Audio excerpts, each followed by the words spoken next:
So, is this the place you were talking about? The base of Irminsul?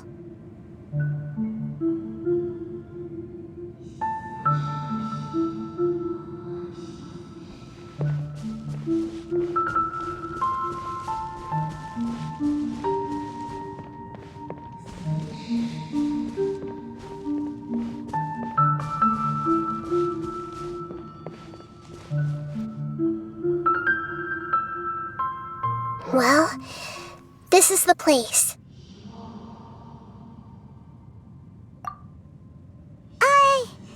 We're here to find Greater Lord Rukkhadevata, right?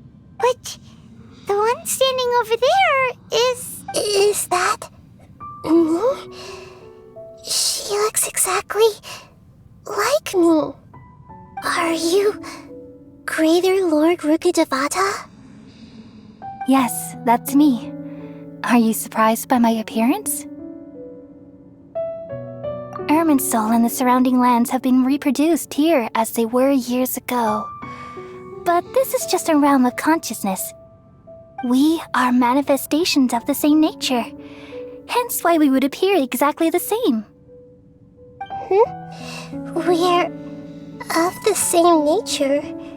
Why? Because you are me, and I am you. You are me in the new samsara. The new samsara?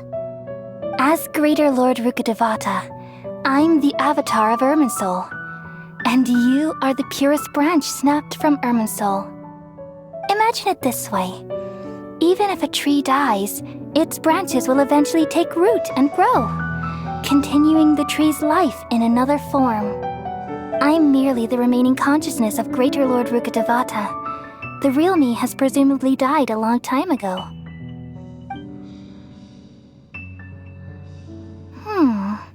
Judging from your appearance, I've probably been dead for 500 years. But you're finally here, my new self in the samsara. If this is true, then am I going to be a great archon like you someday? Though we share the same nature, our fates are bound to be different. All things have their own fate. When a branch grows into a mature tree, it won't be the same as the original tree. That's why fate is the ultimate knowledge, isn't it? That's a great insight. Yes, very good. It's also precisely why you won't become like me. Really? But perhaps you may become an even greater archon than I. I already see a determination in you that I didn't possess in my time, and the future that it leads you to will be yours alone, along with the blessings from your past experiences. Don't worry, the growth of wisdom is like that of a plant. You only need to wait quietly for the flower to bloom. Come to think of it, the sages never had the faintest inkling of the meaning of wisdom. Thank you. Nothing makes me happier than discovering that the archon I always admired was in fact myself in another fate. It's so nice to speak with you, Greater Lord Rukkhadevata. I've always wanted to meet you. The feeling is mutual. From the moment I snapped the branch off Irminsul and created you, I've also looked forward to talking with you. Could you tell me why you wanted to create me? And what exactly happened when you died? I see. You're here seeking answers, right? Everything that day, even the sky itself, changed into a color like this. At that time, the seven were all summoned to the nation of Conria, except for me. I had a more important task to attend to. I had to protect Irminsul. The disaster occurred together with the pollution of forbidden knowledge. At that very moment, with my consciousness connected to Irminsul, I sensed something was wrong. The pain started to torment my mind. By the time I reached Irminsul, it was already displaying signs of corruption. Had I not repelled the pollution of forbidden knowledge with King Deshret thousands of years ago, I might have felt even more hopeless and lost. So what exactly is forbidden knowledge? It's a kind of knowledge that doesn't belong to this world, and a form of truth that can't be understood. It came from the very bottom of the abyss. Even I could never understand it. The world is constantly rejecting it, leading to all kinds of bad phenomena. If we allow forbidden knowledge to pollute Irminsul, I'm afraid the entirety of Teyvat could fall apart. So, there's knowledge that even the God of Wisdom can't understand? At that time, I knew I couldn't repel the forbidden knowledge with my strength alone, which is why I created a device that compiled human wisdom and named it the Akasha. It's truly the world's most amazing invention. Thank you. For a long time, I thought dreams were the fruit of human wisdom. Though it was selfish to do so, I borrowed people's dreams using the Akasha. Then I compiled their wisdom and all of my own power. Well, did it work? Thanks to the wisdom of the people of Sumeru, almost all the forbidden knowledge was cleared from Irminsul. But things didn't go as smoothly as I thought. I had a terrible headache, which gave me an uneasy feeling. And then I remembered that my consciousness was also connected with Irminsul. It brought me knowledge and wisdom, but vile corruption as well. From the very beginning, my existence had been polluted by the forbidden knowledge. Oh no! How could that happen? I've experienced that pain in your consciousness. It must have been a horrible experience. Yes, but my feelings weren't important. The important thing was that even if I died, my existence and everything related to me would continue to exist in Irminsul as memories and knowledge, meaning that the forbidden knowledge couldn't ever be permanently eradicated. And there's no way for me to eliminate myself. It would be a sort of paradox.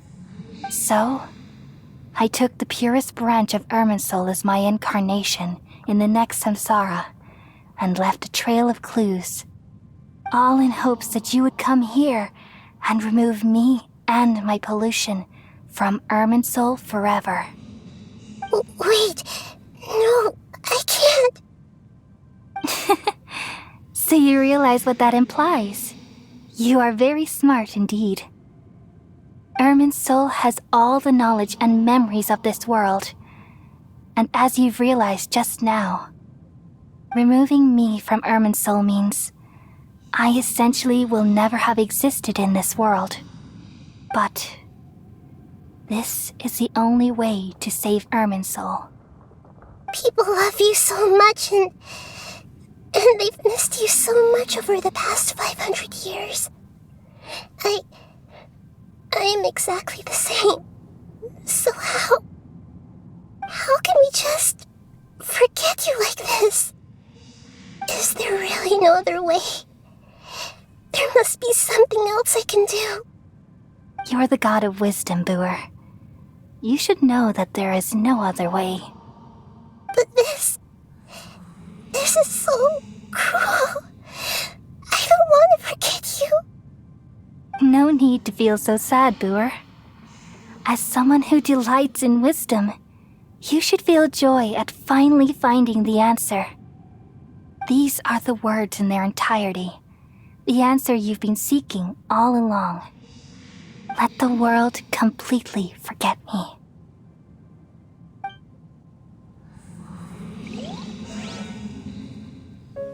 We all nestle under the great tree of wisdom, peering out to perceive the world. From the earth and from the rain, we perceive its wonders until we become a white bird to perch atop a branch and finally snap off the most important leaf. Once upon a time, I alone dreamed in this world.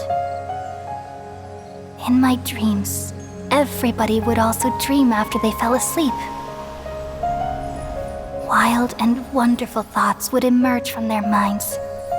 Some tumbled to the ground, and others floated to the sky, connecting all things in the world into one dazzling net. Among a plethora of worlds were numerous smaller worlds, all of fate, finding within the tapestry their brilliant glow. I gradually understood that these indescribable and constantly changing things are the most profound things in the world. Only they can completely repel the madness. Only dreams can awaken consciousness from the deepest darkness.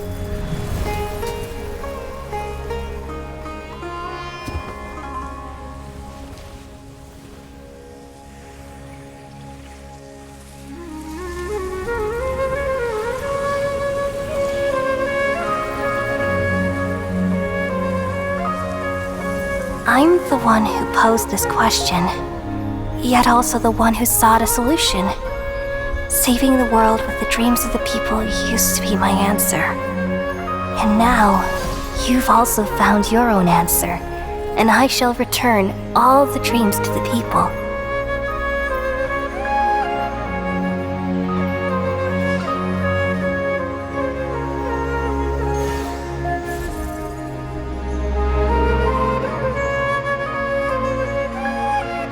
Goodbye, people of Sumeru.